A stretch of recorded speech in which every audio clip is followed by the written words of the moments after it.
The rain started before my last lecture ended. It wasn't the gentle kind either. Thunder rolled across the sky like something angry was waking up, and by the time students began leaving the hall, the campus looked like it was drowning. Everyone rushed out except me. I stayed in my seat, staring at my phone. No rides. No buses. No way back to my apartment across town. Miss Carter. His voice snapped me out of my thoughts. Professor Adrian Volkov stood at the front of the lecture hall, gathering his notes. Tall, calm, intimidating in that quiet way that made most students nervous around him, including me. "Yes, sir," I said, quickly packing my bag. "You're still here." "I'm waiting for the rain to slow down." He walked closer, glancing outside the giant windows where the storm was getting worse instead of better. "You live off campus, correct?" I nodded. "That area floods easily during storms like this." "Great. Just what I needed." I forced a small smile. "I'll figure something out." He studied me for a moment. His dark eyes always made it feel like he could read people too easily. Then he said something I never expected. "You can stay at my place tonight." I blinked. What? "My house isn't far. It's safer than wandering around in this weather." Every warning alarm in my head started ringing. Students didn't stay at their professor's house. That was weird. Suspicious. And yet, the storm outside roared louder, lightning flashing across the sky. He must have noticed my hesitation. "You'll have your own room," he said calmly. "You can leave in the morning." For a moment I considered refusing. But another thunderclap shook the windows. And I was completely stuck. "Okay," I finally said. That decision would change everything. 20 minutes later, I was sitting inside his black car as we drove far away from campus and deeper into a part of the city I had never seen before. Then the gates appeared. Tall, iron, guarded. And behind them, a mansion that didn't look like a professor's home. It looked like the house of someone far more dangerous. I should have asked questions. But by the time the gates closed behind us, it was already too late. The gates shut behind us with a heavy metallic sound. I felt it in my chest. Something about that noise made it feel less like we were entering a home, and more like we were entering a place people didn't easily leave. The car moved slowly up a long stone driveway lined with tall trees and dim lights. Rain pounded against the windows while lightning briefly illuminated the massive mansion ahead. It was enormous. 3 floors. Dark glass windows. Balconies that wrapped around the sides like something from a movie about billionaires or crime families. Not professors. No normal professor lived like this. "You live here alone?" I asked before I could stop myself. Professor Volkov kept his eyes on the road. "Mostly." That answer somehow made me more nervous. As we pulled to the front entrance, 2 men standing near the door immediately straightened. They weren't dressed like house staff. They looked more like bodyguards. One of them opened my door. "Good evening, sir." "Sir." I stepped out slowly, my shoes touching the polished stone floor under the massive entrance roof. The bodyguard glanced at me briefly but said nothing. Inside, the mansion was even more intimidating. Marble floors. Huge chandeliers. Paintings that looked expensive enough to pay my entire tuition 10 times over. My small apartment suddenly felt like a showbox in comparison. "Come," the professor said calmly. I followed him through a long hallway. My footsteps echoed through the house like the place was too big for the number of people living in it. "Guest room," he said, opening a door. The room was bigger than my entire apartment. King-sized bed. Private bathroom. A window overlooking the storm-covered hills outside. "You can stay here tonight." "Thank you, Professor." He nodded once, but before leaving he added something strange. "Dinner will be ready soon." "Dinner? You don't have to." "I insist." Then his expression changed slightly. Not cold, but serious. "And one more thing." I swallowed. "There are parts of this house you should not wander into." A pause filled the room. "Some areas are private." The way he said it made it sound less like a suggestion, and more like a rule. And suddenly I was very aware of how isolated this mansion was. And how little I knew about the man who owned it. Downstairs, somewhere in the distance, a door slammed. And voices started talking. I tried to convince myself I was overthinking. Rich professor. Big house. Private areas. That was normal, right? Still, the atmosphere in the mansion felt strange. Too quiet in some places. Too tense in others. Like something important was always happening just out of sight. I changed into the spare clothes left neatly on the bed and headed downstairs. The smell of food guided me to a massive dining room. A long table stretched across the room, lit by a chandelier that looked like it belonged in a palace. Professor Volkov sat at the far end, calm as always, reading something on his phone. "You found your way," he said without looking up. "Barely. Your house is huge." A faint smile touched his lips. "Sit." I sat across from him while a woman I hadn't seen before brought plates of food to the table. She moved quickly, quietly, avoiding eye contact. Again, not normal. "You cook?" I asked. "No." He took a sip of his drink. "I employ people." Of course he did. For a few minutes, we ate in silence. The food was incredible, but my mind kept wandering back to the guards outside and the strange feeling in this house. Then voices echoed faintly from another hallway. Men's voices. Serious. Arguing. Professor Volkov didn't react at all. "Professor," I said carefully, "are you having some kind of meeting tonight?" His eyes lifted slowly to mine. "Yes." Something about the way he said it made me regret asking. "You should stay in your room after dinner." There it was again. Another rule. I forced a small laugh. "You make it sound like something dangerous is happening." He leaned back slightly in his chair. "Miss Carter." His voice was calm. Controlled. But sometimes curiosity leads people into situations they are not prepared for. The air in the room suddenly felt heavier. I nodded quickly. "Right. Sorry." Dinner finished soon after that. As I walked back upstairs, the voices in the house became louder. More men had arrived. Doors opened and closed.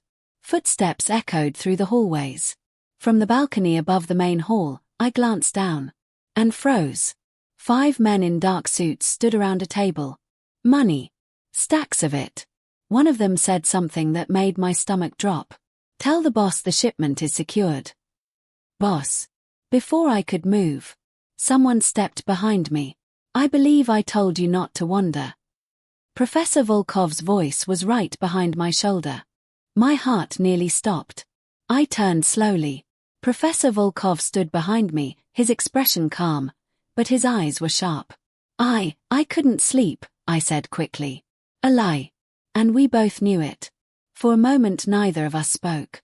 Downstairs, the men continued talking around the table, unaware I had seen everything. Money. Serious faces. And the word boss. "You heard something," he said quietly. It wasn't a question. I swallowed. I wasn't trying to spy. His gaze held mine for a long second. I expected anger. Instead, he sighed softly. "Come with me." That surprised me. He didn't sound furious. If anything, he sounded resigned. We walked down the stairs together. Every step made my anxiety grow worse. The men downstairs immediately stopped talking when they saw him. All of them straightened. Respect. Instant. Automatic. "Leave us," Professor Volkov said. No one argued. Within seconds the room was empty. That's when the reality finally hit me. Whatever this was, he was definitely the one in charge. He turned to face me. "You weren't supposed to see this yet." "Yet." I repeated. Wrong word. Very wrong word. He studied my face like he was deciding something important. "You're intelligent," he said. "So I won't insult you with lies." My stomach tightened. Those men work for me. I figured that part out. Another pause. Then he said the sentence that changed everything. "I run an organization." "What kind of organization?" Silence. Thunder echoed outside the mansion. Then, A criminal one. The words landed like a bomb in my chest. I actually laughed out of shock. You're joking. He didn't smile. Didn't blink. Didn't move. Oh no. You're serious, I whispered. Yes. My brain raced through every memory I had of him on campus. The calm lectures. The perfect suits. The quiet authority. How did none of us notice? I should go, I said quickly, backing away. Bad idea. Very bad idea. His voice stopped me before I reached the hallway. You can't. I turned slowly. Why not? His expression hardened just a little. Because now you know who I am. The storm outside roared louder. And for the first time that night, I realized staying here might not have been a choice at all. The room suddenly felt smaller. You're joking, right? I asked again, even though I already knew the answer. Professor Volkov didn't move. I never joke about serious matters. My chest tightened.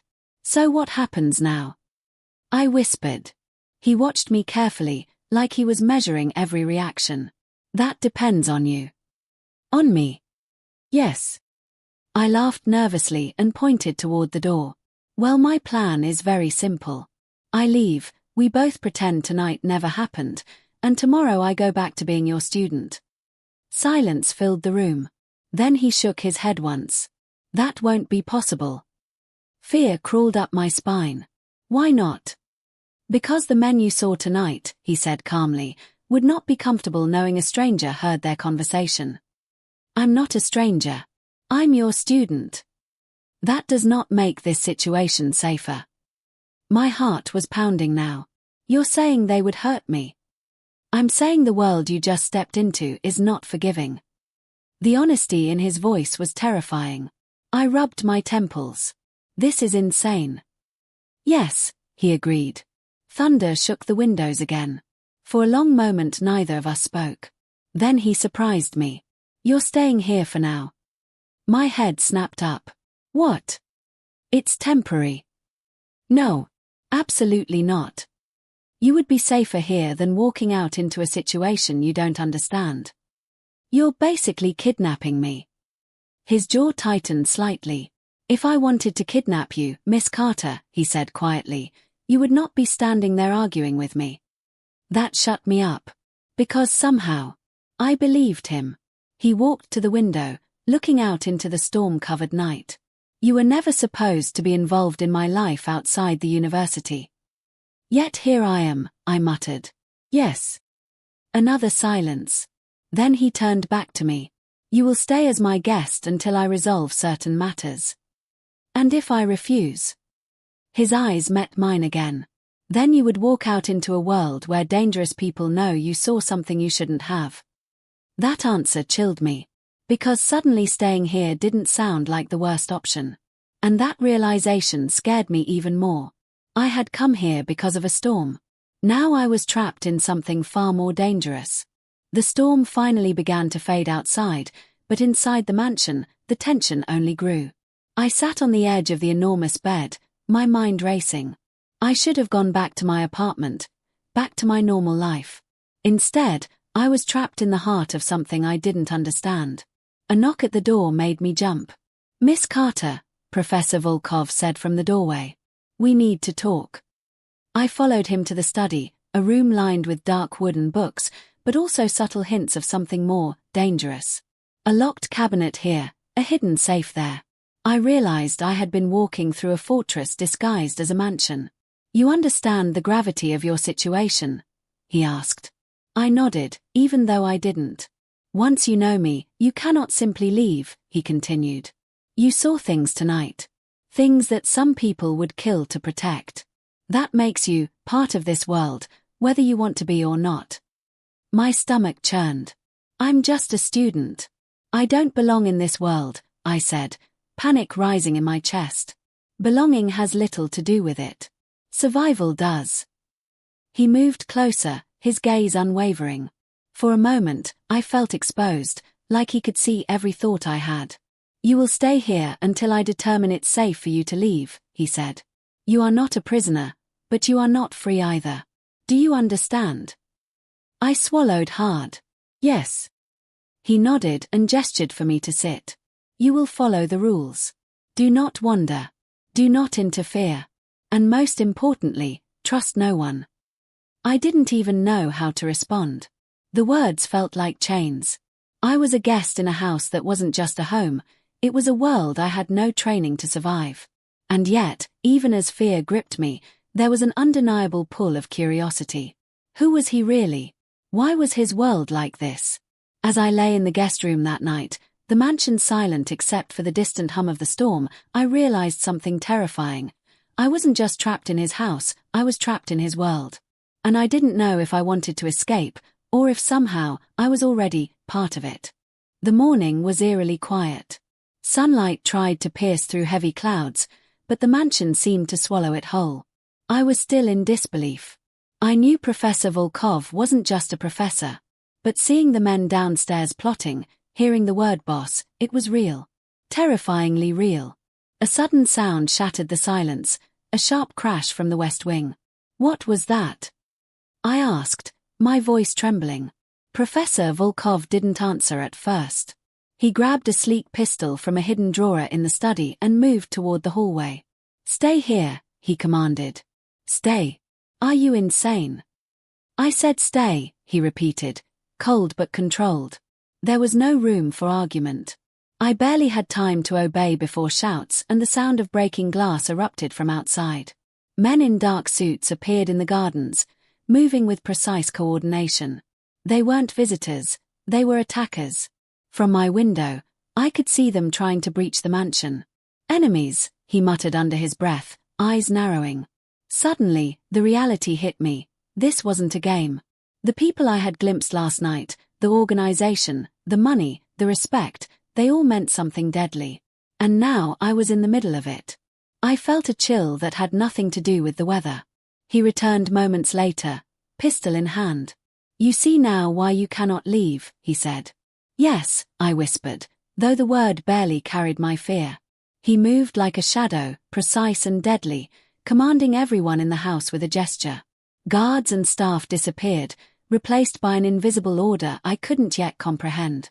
I realized then that the calm, controlled man I had known as my professor could become something else entirely, something terrifying when crossed. And I had crossed him without even knowing it. He glanced at me for a fraction of a second. Stay out of sight. The attack didn't last long, he was too prepared. But by the time it ended, I understood one horrifying truth. I had been safe on campus, oblivious to the chaos just beneath the surface. Now I was part of it. And part of me couldn't stop watching. Because even in fear, even in danger, there was something magnetic about the man who controlled it all. After the attack, the mansion felt different, heavier, alive in a way I couldn't explain. Guards and staff moved with quiet efficiency, repairing broken windows and reinforcing doors. The storm outside had passed, but inside, the tension lingered. Professor Volkov didn't speak much at first. He moved through the house like a predator, checking every corner, every hallway, every security measure. I followed at a distance, afraid to breathe too loudly.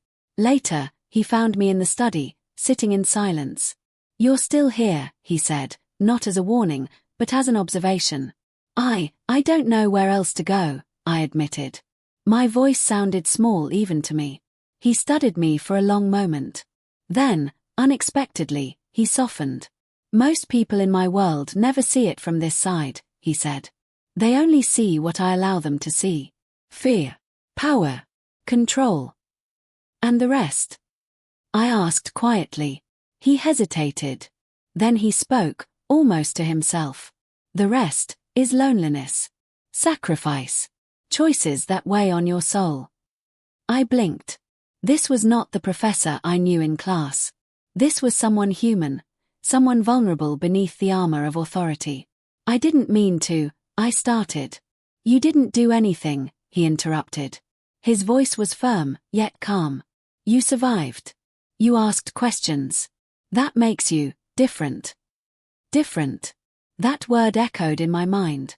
For the first time, I saw him not as a mafia boss, not as my intimidating professor, but as a man burdened by a life I couldn't even imagine. I'm not used to this world, I confessed. Most aren't, he said, and for a moment, the sharp edges of his demeanor softened entirely. He looked at me like someone deciding if he could trust me. The air between us shifted subtly, charged with unspoken words. Fear mixed with curiosity. Respect mixed with something I couldn't name. You should rest, he finally said, gesturing to the guest room. Tomorrow will be complicated. I nodded, though my mind refused to stop racing. As I lay in bed that night, I realized that the man I had feared, and maybe even loathed in secret, was no longer just an enigma. He was someone I couldn't ignore. And as terrifying as his world was, I felt a strange pull toward it. A pull toward him. The next morning brought no peace. The mansion was quiet, but the tension was palpable, as if every shadow held a secret. Professor Volkov was already in the study when I arrived. His face was unreadable, but his dark eyes held a storm I hadn't seen before. We have a problem, he said without preamble. What kind of problem? I asked, my stomach tightening. A betrayal, he said, his voice low, controlled, but sharp. Someone inside my organization has leaked information. They know you saw too much. I froze. Me. I didn't do anything. No, he said, but that doesn't matter. You are now a target, simply for knowing. I felt a cold dread creeping through me. The safe walls of the mansion suddenly felt paper-thin. They could, I started. Yes, he interrupted. They could hurt you. And if they do, it will not just be them against you. It will be me against the world they've chosen. I wanted to protest, to run, but I knew the truth, I couldn't. I was already caught in this life. He studied me carefully, then reached out and placed a hand lightly on my shoulder. Not threatening, not affectionate, just steady. Anchored. You will stay close to me. Learn. Watch. Listen. Trust no one but me. The words sounded like chains. And yet, I couldn't deny that I wanted to stay. Wanted to survive. Suddenly, alarms echoed through the mansion. Red lights flashed briefly in the halls. Guards rushed past, weapons in hand. Time to move, he said calmly. Follow me, and do exactly as I say. I obeyed, my heart hammering in my chest. Downstairs, the tension escalated. Men in suits whispered, doors slammed, and every corner seemed like a trap. The world I had stumbled into was no longer distant. It was inescapable, dangerous, and alive. He led me through hidden hallways, doors I never knew existed. Every step felt like walking deeper into a labyrinth I could never leave. Finally, we stopped in a hidden room, a safe space behind reinforced walls. He turned to me, his expression softer than I had ever seen. You're safe here, for now, he said. I realized then that my life had irrevocably changed. I wasn't just a student anymore. I was a pawn, a witness, and possibly something more in the dangerous empire of the man I once called my professor. And in that moment, fear and fascination collided. Because even in the threat of death, I couldn't pull myself away from him. The night had fallen again, heavy and silent. The mansion, now scarred from the day's chaos, seemed to hold its breath. Every shadow reminded me of the danger that lingered outside the reinforced walls. I sat in the hidden room, my hands trembling. I had survived the attack, witnessed betrayal, and come closer than I ever imagined to a world I wasn't meant to be part of. And yet, something inside me refused to turn away. Professor Volkov entered quietly, his presence both commanding and oddly comforting. He didn't speak at first. Instead, he studied me as if weighing my very soul. You've seen enough, he said finally. Now you must decide. Return to your old life, or step into mine. There's no halfway. My mind raced. Go back. Pretend none of this happened. Return to lectures, exams, and my mundane apartment, knowing the storm I had glimpsed would always exist just beyond my awareness. And him, the man I had feared, the man I had admired, the man who had shown me a side of himself I wasn't sure I could ever forget. I swallowed hard. If I stay, what happens? You'll learn, he said. You'll be part of a life few survive. You'll face danger, deception, maybe even lose yourself. But you'll also know me, truly, completely. And that choice is yours alone. Fear surged. Desire followed closely behind. I realized that stepping fully into his world meant losing control of my life. But walking away meant leaving a piece of myself behind, an impossible part that already belonged to him. I closed my eyes, thinking of the stormy night that brought me here, of the mansion, of the people I'd met, and of him. The line between fear and fascination had blurred completely. I'll stay, I whispered. He didn't smile immediately, but the shadow of a rare, human smile flickered across his face. Wise, he said softly, almost like a secret between us.